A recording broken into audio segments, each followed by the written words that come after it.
Magandang araw mga ka-Berks. Another day, another blessings na naman. Thank you Lord. Stop, look, and listen kayo mga ka-Berks sa view ng aking farm. In front of my farm pala mga ka-Berks. Ang talinis ng Mount Timulan mga ka-Berks. Nakakatusok. Napakaganda mga ka-Berks. At ito naman mga ka-Berks ang tanim ko. Niyog po at kakao. Yung niyog ko po magto 2 years na. Yung kakao ko naman mag-running 7 years na po.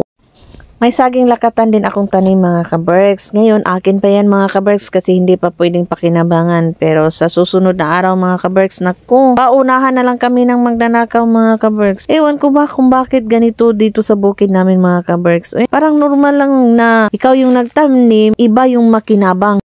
At ito naman mga ka-Berks ang aking kakao. Ewan ko ba mga ka-Berks, pag binabalot mo masisira. Pag hindi mo balutin mga ka-Berks, masisira din. Saan ba talaga ako lulugar nito mga ka-Berks? Kinain ng daga at saka yung isa mga ka-Berks, kinain ng insekto mga ka-Berks.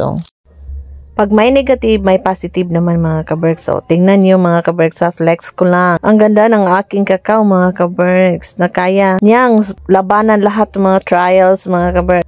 Kahit na nilalanggam siya mga ka-Berks, hindi siya nagpapa-apekto mga ka-Berks. Alam nyo, masakit yung kagat ng langgam yan mga ka-Berks. Tuwad-tuwad yan sa amin kasi tutuwad siya mga ka-Berks sa tuwing kakagat siya. Napaka-amazing talaga. Kakagat na nga, ang dami pang arte. Dami pang exhibition mga ka-Berks. Ganito yung pagkuha mga ka-Berks, ikutin mo lang at taran, tapos na mga ka-Berks. Taran! Ito na yung harvest ko mga ka-Berks. Maliit lang kasi hindi ko tinor ang buong area mga ka-Berks. Takot kasi ako sa ahas. Ako lang kasi ang mag-isa na pumunta dito mga ka-Berks. Kaya yun. At here we are mga ka-Berks sa exciting part, ang pagbibiyak ng bunga ng kakao mga ka-Berks. Kasi kailangan natin biyakin to mga ka-Berks para makuha yung mga buto. Buto lang kasi ang ating after nito mga ka-Berks .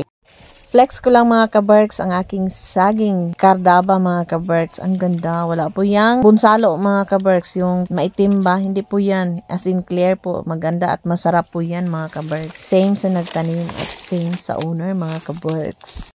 Sa talas ng aking paningin mga ka-Berks, siguro sa laki ng aking mata, wala talagang makakawala mga ka-Berks sa mga ganap na nangyayari sa aking bukid mga ka-Berks. Tingnan nyo yan mga ka-Berks. 3 na lang ang natira mga ka-Berks kasi natumba yan na saging mga ka-Berks. Diyos sa kagulang na niya mga ka-Berks ba. Yan. Kinain na yan ng mga insekto at mga hayop mga ka-Berks. Yan lang ang tinira. 3 pa mga ka-Berks. Nagsasabing I love you.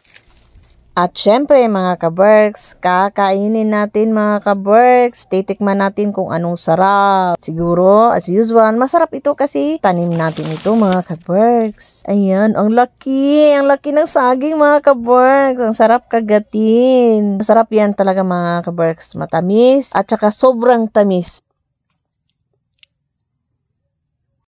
May nakuha tayong isang buwig mga ka-Berks katabi doon sa natumba na saging mga ka-Berks. Same din mga ka-Berks. Ang laki. Puro talaga malaki-laki yung mga tanim ko mga ka-Berks. Yan ang sinasabi nila mga ka-Berks. Pag babae daw yung magtanim, humingiti yung saging mga ka-Berks. Dito sa aking bukid mga ka-Berks, hindi lang puro kain. May panulak din ako mga ka-Berks. All natural, walang halong kimikal. Yan mga ka-Berks. Buko. Nanaga po sila dito.